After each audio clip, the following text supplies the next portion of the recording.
India is celebrating a conservation milestone with a Great Indian Bustard chick born in Gujarat for the first time in a decade through the jumpstart approach. Can innovative interventions like this really bring back this species, or are there bigger real issues that still need to be resolved before the critically endangered species thrives?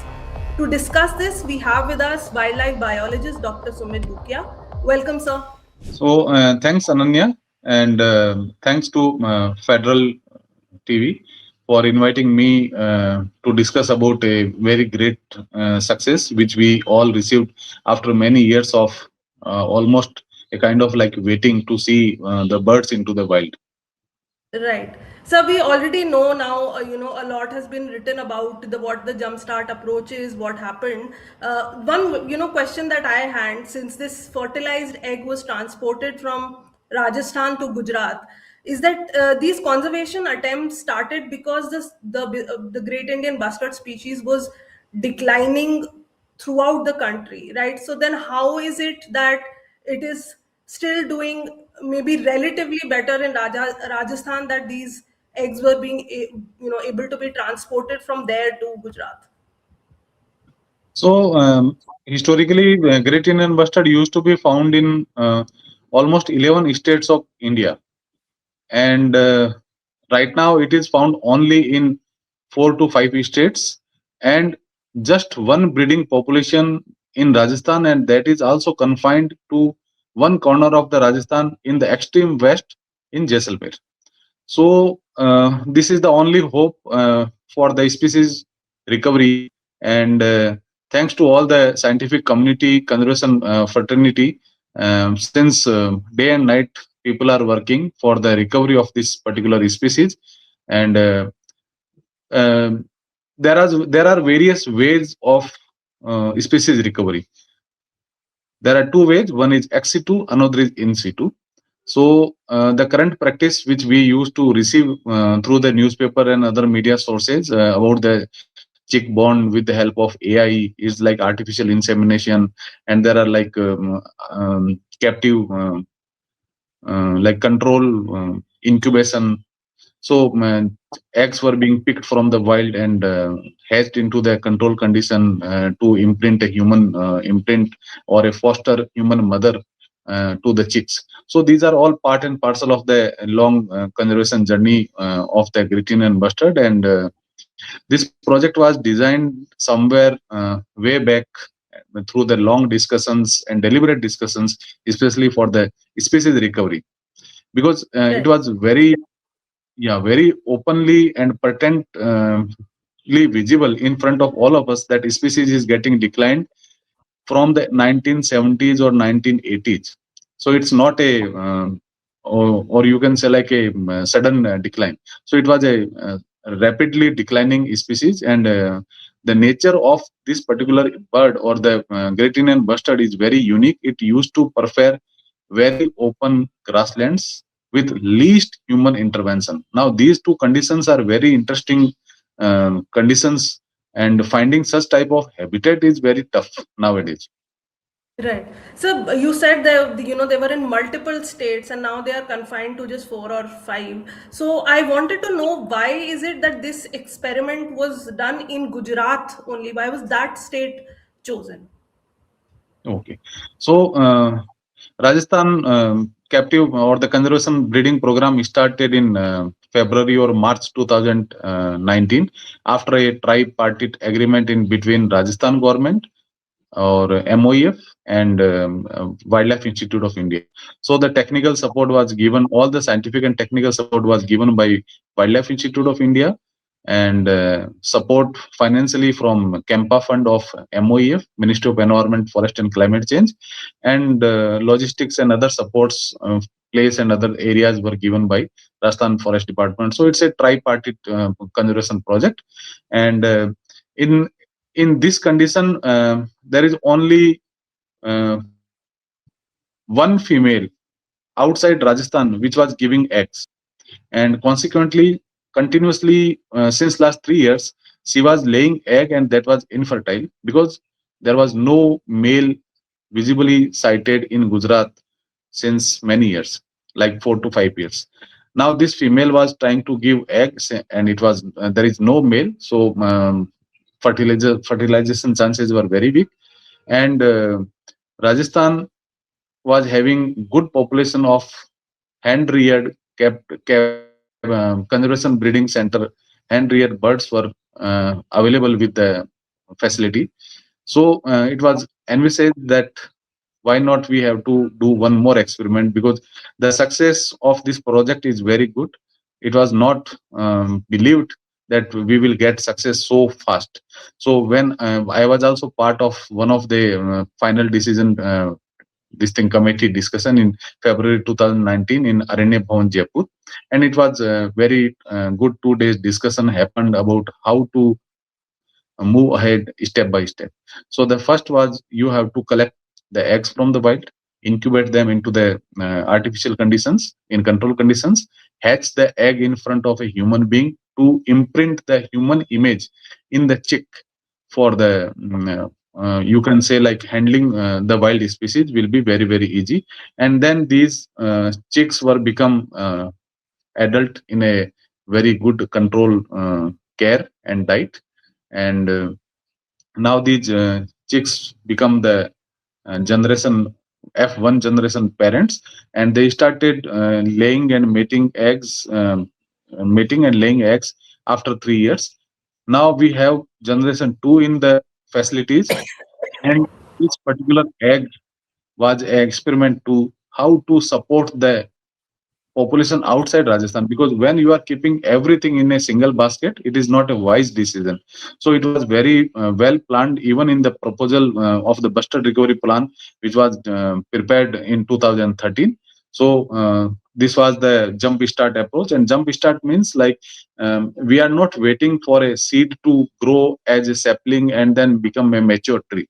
Jump start means you have to plant a mature or like something like 5 to 8 feet big sapling of a tree, and then you have to nurture it to grow it in a tree very fast. So it's a like assisted this thing technology, where we are not carrying, or we are not taking male from the Rajasthan and allowing it to have a pair with the female in Jaisalmer in the Gujarat facility, which will be nobody knows what will happen in that condition. So it was very well planned decision, and the egg were taken in a very good care, and we have been able to see this chick is roaming just behind a foster mother.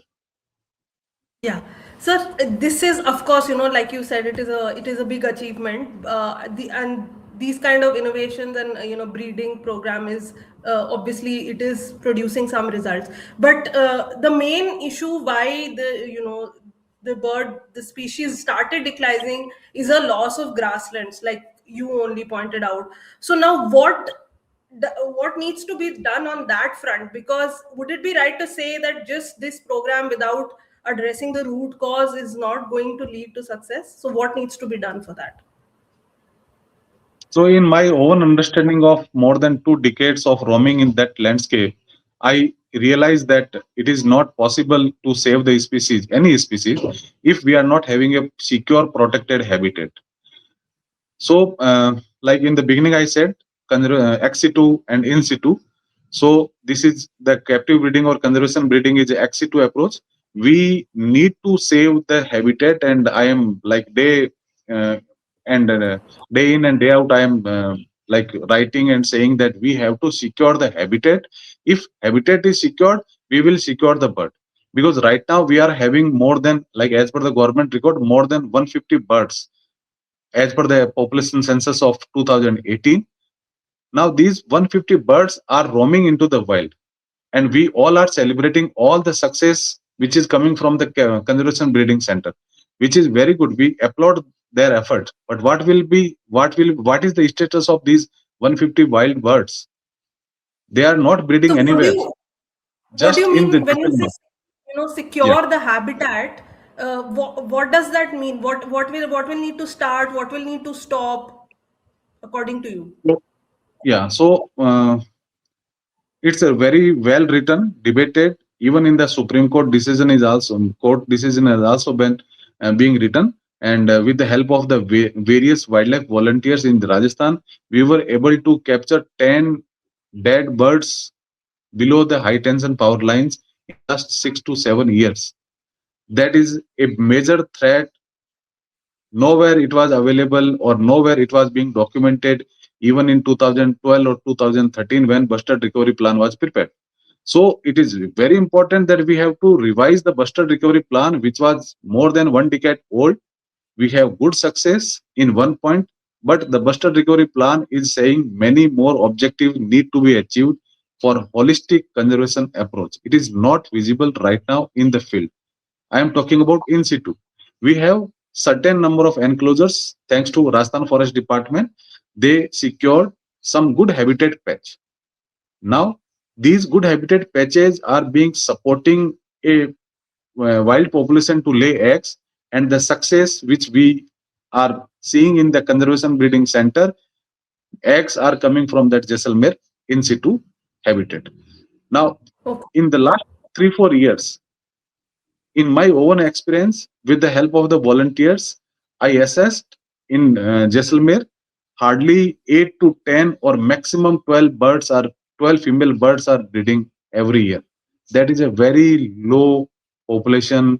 You can select through this, we will not achieve a good result. And why they are breeding less in number? Because there must be something wrong in the habitat. It's a natural process.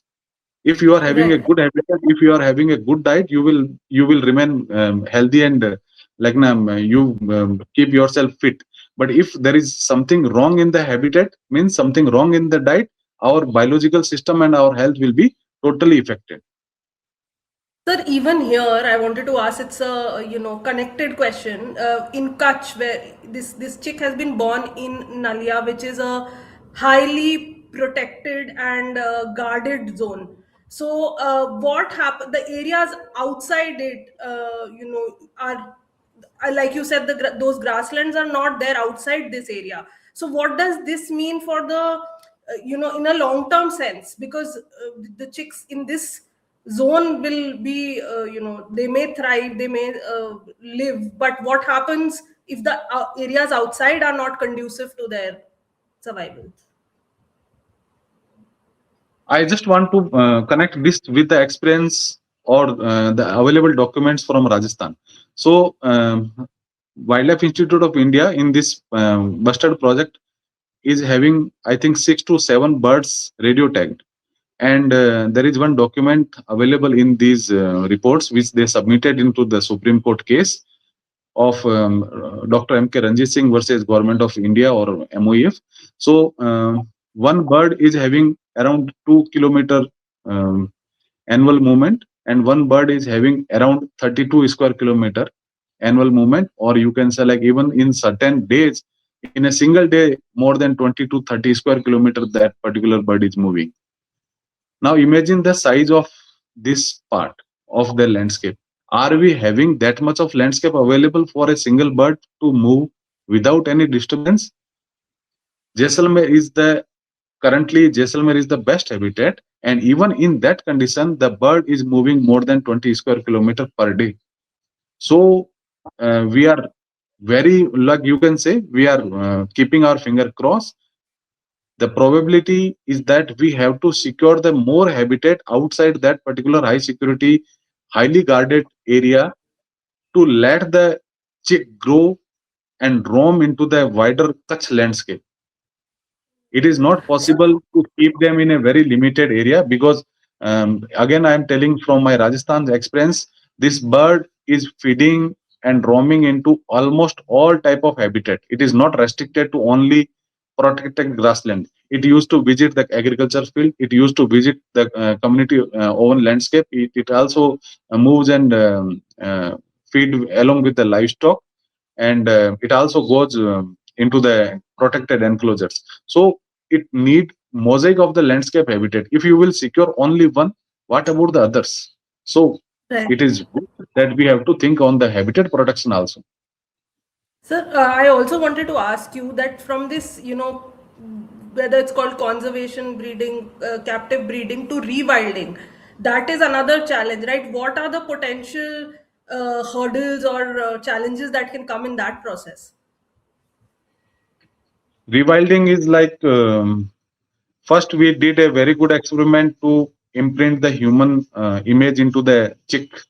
Now it is a challenge to remove that imprint from these captive rear birds. So we have to reverse our entire exercise, let the chick hatch into the wild and see a GIB, just like this Kutch experiment happened. So the chick is now following a bird, though it is a foster bird. We have many birds in Rajasthan; those are you can say like above the age of breeding. So the chick have to follow or have to see any GIB. That will be the first imprint in that the newborn chick, and that is the first process of rewilding. Now after that we have to remove all the documented threats.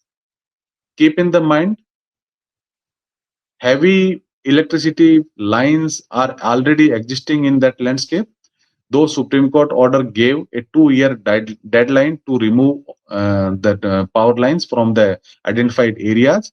So far not even a single line is being shifted or being in the process of shifting. I have not seen. Last week I visited the entire Jaisalmer landscape for 4 or 5 days crisscross, just to check the update and what is happening. So the process of habitat obstacles removal from the habitat is very slow, and though 2 years is very limited time, it's not possible to remove all the power lines from that particular zone. It's I'm talking about very big, more than 14 or more than 15,000 square kilometer area. So we have to keep the habitat totally obstacle free, and we have to remove all the documented, scientifically documented threats. And the biggest threat is power line. The second biggest threat is free ranging dogs. There are n number of dogs in every village, and they all are having, many of them are having, those are roaming into the wild. I'm not talking about the dog which is roaming in between 2 3 houses in the center of the village. So many of the dogs are having ability to hunt. Even they are hunting nilgais, even they are hunting calves, um, even they are hunting chinkaras on a daily basis. So they are also disturbing. We have good documentation of free ranging dogs and the interaction of GIB. So whenever there is a dog, GIB take a like a very you can say like a very sudden flight, and in that condition, probability it is very high probability that they will get entangled in any of the nearby threat power lines. So we have to remove the dogs, and then we have to rewild or restore the grassland habitats, because many of these grasslands are overgrazed. So we have to assist the restoration process as soon as we will get a chance to let the GIB roam into the wild, because there are already more than 100 birds are roaming into the wild, and then we are also expecting some of the birds are going to be released soon from the conservation breeding center.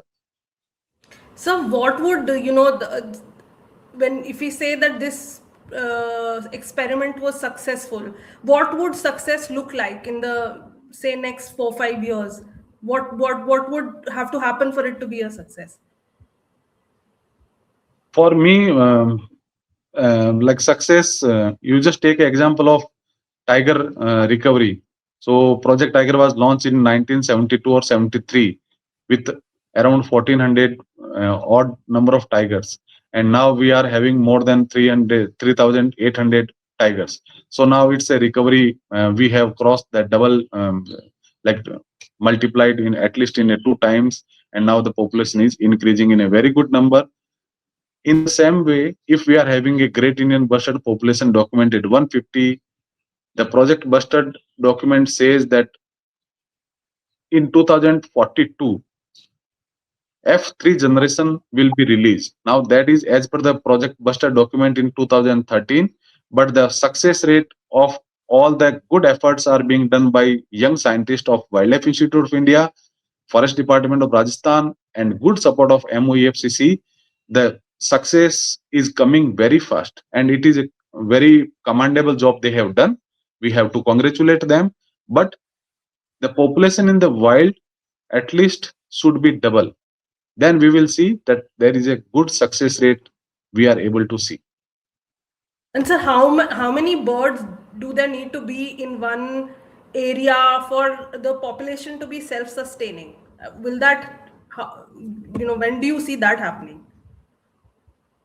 So, self-sustaining population, I just want to recall one example, a very good publication by Dr. Jhala and Dr. Sutirtho Datta of Wildlife Institute of India, and a few more researchers. So, what they did a genetic analysis of entire Great Indian Bustard population of the India, and they tried to find the genetic makeup of the different populations. Luckily, Rajasthan population is having all the genetic makeup of 4 to 5 different populations of India. So, Southern Indian population, Central Indian population, Maharashtrian population, Gujarat population, Rajasthan population, all genetically, Rajasthan population is having all the genetic makeup.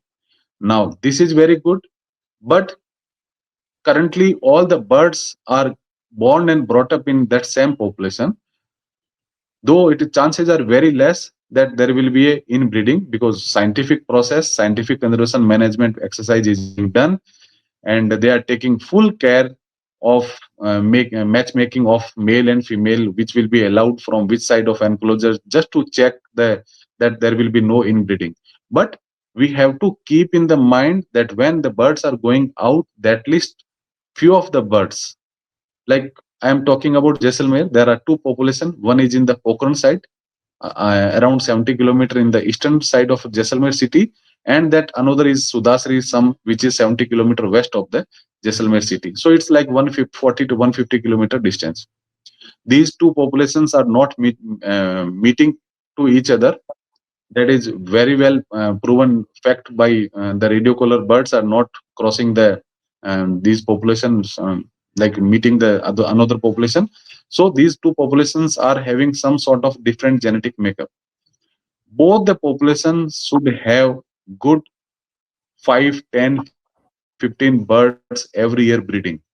And we have also lost in these from 2013 to 2026. In 13 years, we have lost two small populations even in Jaisalmer. We have lost one good population where few birds used to breed in Mokla, in Salkha Oran. These are all open natural ecosystems or village commons, or we locally used to say in Rajasthan it's Oran. Then we also had some good population around 2011 to 2013 in Degra Oran. So these three small populations are gone. Now we have only two big population, one in Pokhran, another in Sudasri. So different pocket populations should be available to maintain the genetic makeup. In ecology, we have one concept that is known as meta population concept, where we have a big meta population and a small island population. So we have to make island of the population, and I believe this Kutch experiment is going to create one island population in Gujarat, and the meta population still remains in Rajasthan, and that is the biggest, you can say, like the hope for the recovery of the bustard population. Okay, so my final question to you that this current government is getting a lot of credit for this bustard conservation. Can you tell us that when did actually these efforts begin, and just in concise, in a little bit short this thing, when did these efforts begin, and how did they evolve to this current project? So I joined as a student volunteer to one of a long 15 to 20 days or 30 days fieldwork exercise with Dr. Rahmani of BNHS. At that time, he was a director BNHS in 2000, year 2000. And he used to say that population is declining so fast that we need to do something at the line of the Project Tiger. So he envisages a very interesting document which is hardly 20 to 30 page, and the document is named as Project Bustard. So he gave this name in 2006. References are available. Now from 2006 onwards, MOEF at that time didn't pay any attention, and the population started declining very sharp. Thanks to Dr. Emani for his consistent efforts, he was able to make sure that at least in 2013, year 2013, many of the conservation biologists, scientists, and the government officers, bureaucrats had a very long discussion in Delhi and prepared a very visionary document that is for bustards. I am not talking about Great Indian bustard. That is for all four bustards of this thing India. At least one is migratory, and Bengal florican, lesser florican, and Great Indian Bustard. Three are the resident bustards. So all four bustards population recovery plan was being prepared in 2013 with all role responsibility fixed to the organizations, to the officers, to the departments, and from there onwards it started like selecting the area which will be the captive breeding center or conservation breeding center where will this happen. Then it started. Rajasthan government didn't wait for longer period because Rajasthan was having a, and it's a state board of Rajasthan, so it is going to become a pride for Rajasthan to start this project. So they started project Bustard in 2013 only. So from 13 to for 5 years they placed a very good funding amount to protect the habitat, and in that 2013 to 2018 or 19 Great Indian Bustard for a Great Indian Bustard enclosures were doubled into the Desert National Park area in Jaisalmer. Then 2019 this conservation breeding center agreement is being signed, and from there onwards we are having ex situ as well as in situ. But now after 2019 this habitat protection which is in situ program is placed at priority 3 or priority 4, which need to be at a priority 1, because we have to release the bird into the wild. So you can't replace the habitat all of a sudden and make a habitat available for the bird after like 10 or 15 years. It is not possible because you have to maintain the habitat, otherwise ecologically anything which is available is going to become converted into any different habitat, and grasslands are always into the threat to get it changed. So maintaining the grassland habitat is the biggest challenge, and that bird is also very interestingly require these type of grasslands. So it's a long process. We have to give credit to one person, to the last person, a person who is guarding the conservation breeding center at gate of Jaisalmer breeding center should also be acknowledged, and the person who prepared this document even in 2006 where the project Bustard name was given should also be acknowledged. So it's a collective effort. It is not 1%, 2%, or 5%, or it's not a 5 or 6 year or 10-year program. It's a long program. I have given you 20 years plan. So we are just seeing the fruit. But when this tree was like sapling was seed was buried into the ground, who watered it and who nurtured it, and now we are like who trimmed to make this bush into the tree, and now we are just looking at the fruit only. So more than Right. like 100 people are involved in it. Thank you, sir. Thank you for explaining this to us so well. And thank you for being on the Federal. Yeah, thanks, Anand.